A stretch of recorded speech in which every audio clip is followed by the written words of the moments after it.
ప్రభు అయిన యేసుక్రీస్తు నామంలో అందరికి వందనాలు. న్యూ కవెనెంట్ మినిస్ట్రీ ద్వారా మీ ఎదుటికి రావడానికి సంతోషిస్తున్నా. మొదటిగా కొత్త నిబంధన పరిచర్యను గురించి, కొత్త నిబంధన పరిచర్య యొక్క ఔన్నత్యాన్ని పౌలు పతాక స్థాయికి తీసుకుని వెళ్ళి చెప్పిన ఈ అధ్యాయంలో నుంచి కొన్ని మాటలు మీతో పంచుకోవాలని ఆశపడుతున్నా. పౌలు కొరింథీ సంఘానికి రాసిన 2వ పత్రిక 3వ అధ్యాయంలో నుంచి దేవుని వాక్యాన్ని మీ ఎదుటికి తీసుకొని వస్తాను. పౌలు ఈ అధ్యాయాన్ని మోషే కొండ మీద తాను దేవుని మీద తీసుకుని వచ్చిన వర్తమానంలో నుంచి ఆ పాత నిబంధన పరిచర్యను కొత్త నిబంధన పరిచర్యతో పోల్చి ఇక్కడ కొన్ని మాటలు తెలియజేస్తూ ఉన్నారు. ఆ పాత నిబంధన పరిచర్యలో మోషే ఎటువంటి విషయాలను ప్రస్తావించాడు, లేకపోతే ఆ పరిచర్య మోషేని ఎలాగో ప్రభావితం చేసిందో, ఇశ్రాయేల్ని ఎలాగో ప్రభావితం చేసిందో, అలాగే యేసుక్రీస్తు ద్వారా చేయబడిన ఈ కొత్త నిబంధన ఎలాగూ క్రైస్తవ సంఘాన్ని లేకపోతే విశ్వాసాలను ప్రభావితం చేస్తుందో, దైవజనులను ఎలాగో ప్రభావితం చేస్తుందో ఈ అధ్యాయంలో పౌలు వివరిస్తూ ఉన్నాడు. ఆ పరిచర్యను గురించి తాను చెప్పిన కొన్ని మాటలు, అలాగే కొత్త నిబంధన పరిచర్యను గురించి చెప్పిన ఆ రెండింటి మధ్యలో ఉన్న వ్యత్యాసాన్ని, ఆ రెండింటి యొక్క ఫలితాలను పౌలు ఈ 2వ కొరింథీ పత్రిక 3వ అధ్యాయంలో వివరిస్తున్నాడు. ఈ 2వ కొరింథీ పత్రికల నుంచి కొన్ని మాటలు మనం చదువుకొని ముందుకు వెళదాం. ఆ పరిచర్యను గురించి పౌలు ఏమంటున్నాడో, అలాగే ఈ కొత్త నిబంధన పరిచర్యను గురించి పౌలు ఏమంటున్నాడో చెబుతాం. చూడండి, అందులో భాగంగా మొట్టమొదటి మాటను మనం ధ్యానం చేసుకుందాం. 6వ వచనాన్ని చదువుతాను. ఆయన మమ్మను కొత్త నిబంధనకు అనగా అక్షరమును కాదు, ఆత్మకే పరిచారమునకు మాకు సామర్థ్యాన్ని కలుగజేసి ఉన్నాడు అని అంటున్నాడు. ఈ పరిచర్యను గురించి మాట్లాడుతూ కొత్త నిబంధనకు అని చెప్తున్నాడు. కొత్త నిబంధనకు అంటూ ఈ పరిచర్యను కొత్త నిబంధన పరిచర్యగా పౌలు చెప్తూ ఈ అధ్యాయాన్ని వివరిస్తున్నాడు. అయితే ఇక్కడ ఈ కొత్త నిబంధన పరిచర్యను పౌలు 7-8 వచనాలలో ఆత్మ సంబంధమైన పరిచర్య అని, అలాగే 9వ వచనంలో నీతికి కారణమైన పరిచర్య అని చెప్పాడు. అలాగే పాత నిబంధన పరిచర్యను గురించి చెప్తూ పౌలు ఏమన్నాడంటే మరణకరమైన పరిచర్య అని 7వ వచనంలో, అలాగే శిక్షా విధికి కారణమైన పరిచర్య అని కూడా చెప్తున్నారు. మరణకరమైన పరిచర్య, శిక్షా విధికి కారణమైన పరిచర్య అని.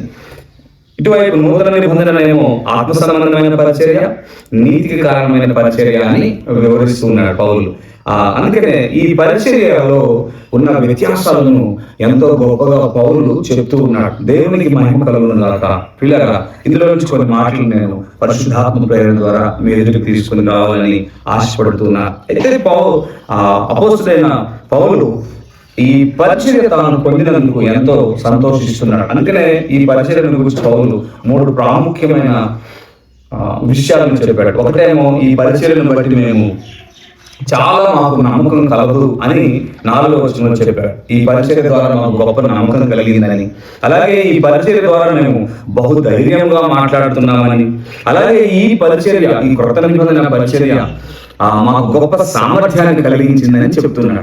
విశ్వాసులను గురించి పౌలు వారి దగ్గరకు రావడానికి సిఫార్సు పత్రికలు ఏవి అవసరం లేదని, మీరే మా పత్రిక అయినారని పౌలు వివరిస్తూ ఈ పరిచర్య వారి హృదయాలను ఎంత ప్రభావితంగా మార్చిందో, ఎంత గొప్పగా మార్చిందో దానిని వివరిస్తున్నాడు. అందుకని అంటున్నాడు కదా 3వ వచనంలో, రాతి పలకల మీద కానీ సిరాతో కానీ వ్రాయబడక మెత్తని హృదయముల పలక మీద జీవం గల దేవుని ఆత్మతో మా పరిచర్య మూలంగా రాయబడిన క్రీస్తు పత్రిక అయి ఉన్నారని మీరు తేటపరచబడుతున్నారు అని అంటున్నాడు.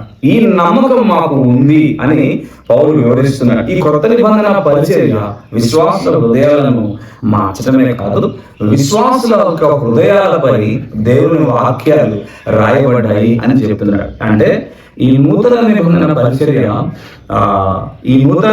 పరిచర్య దగ్గరకు వచ్చిన వ్యక్తి, లేకపోతే ఈ నూతన నిబంధనల పరిచర్యలో భాగమైన వ్యక్తి తన హృదయం సంపూర్ణంగా మార్చబడుతుంది. అంత మాత్రమే కాదు, అతని హృదయంపై దేవుని వాక్యాలు రాయబడతాయి. హెబ్రీ పత్రికలో కూడా పౌలు ప్రస్తావించిన మాటలు ఇవే.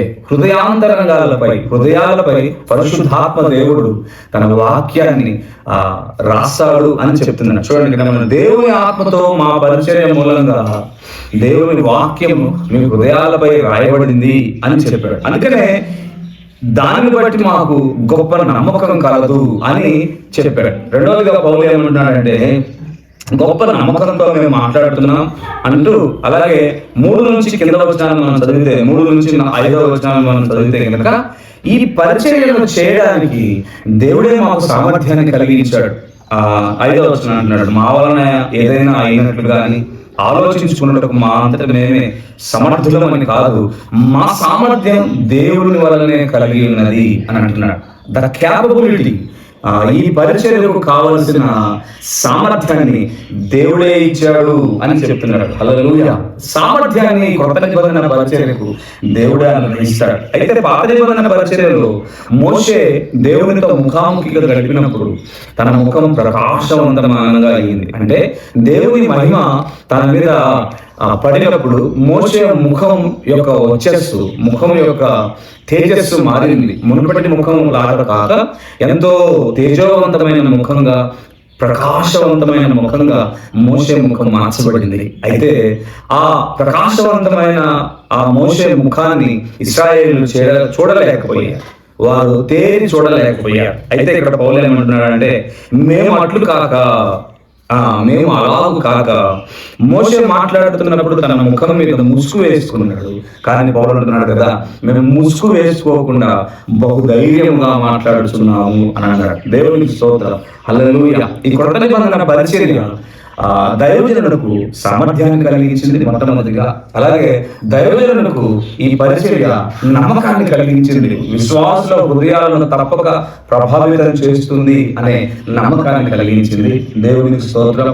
మూడవదిగా ఈ కొత్త నిబంధన పరిచర్య బహుధైర్యంగా మాట్లాడడానికి పౌలుకు గొప్ప ధైర్యాన్ని కలిగించింది.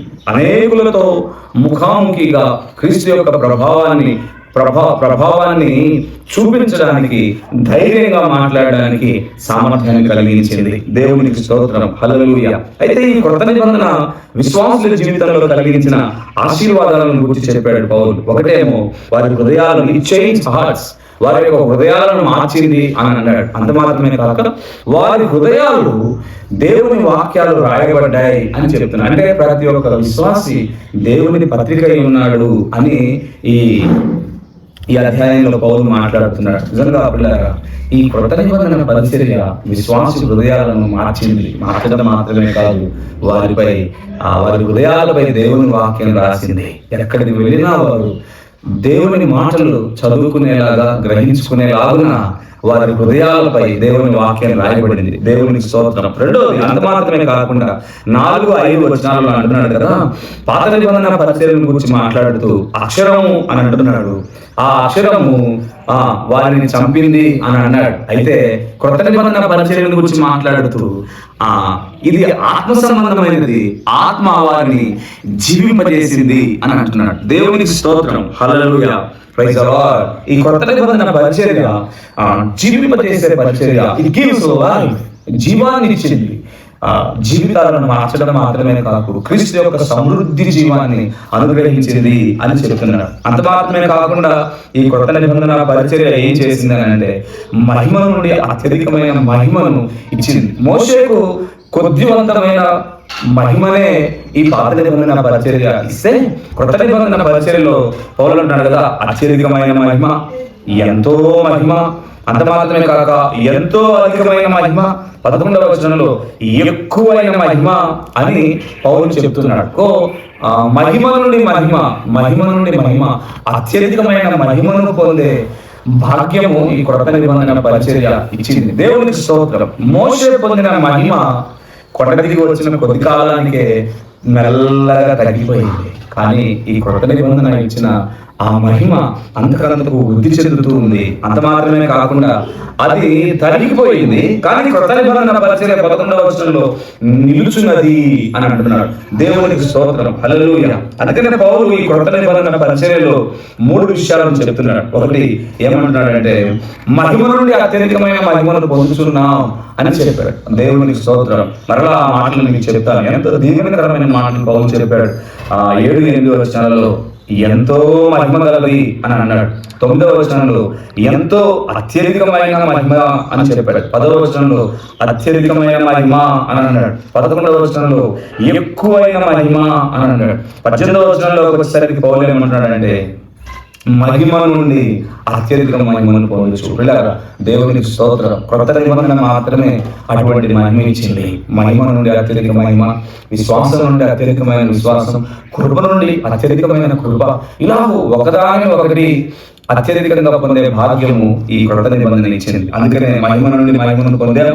అలాగే ఈ మహిమను మనము ప్రతిఫలింపజేస్తున్నాం. మోషే మాత్రం ఎవరు చూడకుండా ముసుగు వేసుకున్నాడు, కానీ పౌలైతే ఈ మహిమ మనం ప్రతిఫలింపజేయాలి అని అన్నాడు. ప్రజలకు చూచేటట్లుగా, ప్రజలకు బహిర్గతమయ్యేటట్లుగా ఈ పరిచర్య ఆ మహిమను పంచే భాగ్యాన్ని ఇచ్చింది. దేవునికి స్తోత్రం, హల్లెలూయా. అందుకని యేసు పరలోకం నుంచి వచ్చి దేవుని యొక్క తేజస్సును, తండ్రి యొక్క తేజస్సును, తండ్రి యొక్క మహిమను సంపూర్ణంగా ప్రజలకు ప్రత్యక్షపరిచారు. మనం కూడా ఈ లోకంలోకి వెళ్ళి దేవుని యొక్క తేజస్సు, దేవుని యొక్క మహిమను, దేవుని యొక్క ప్రతిబింబాన్ని మనము ప్రత్యక్షపరచాలి.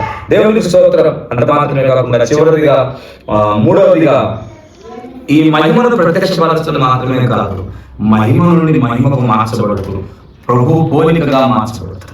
దేవునికి స్తోత్రం. ఈ కొత్త నిబంధన పరిచయం మనం ఏం చేస్తుందంటే దేవుని రూపంలోకే మనల్ని మారుస్తుంది. కనుక పిల్లరా, ఈ కొత్త నిబంధనలో యేసుక్రీస్తు మన కొరకు చేసిన నిబంధన, తాను స్వరక్తము చేత తన దేహం ద్వారా చేసిన ఈ నిబంధనలో భాగమైన మనం ప్రతి విశ్వాసి దేవుని యేసుక్రీస్తును నమ్మిన విశ్వసించిన ప్రతి విశ్వాసి మాటలు గుర్తుపెట్టుకోవాలి.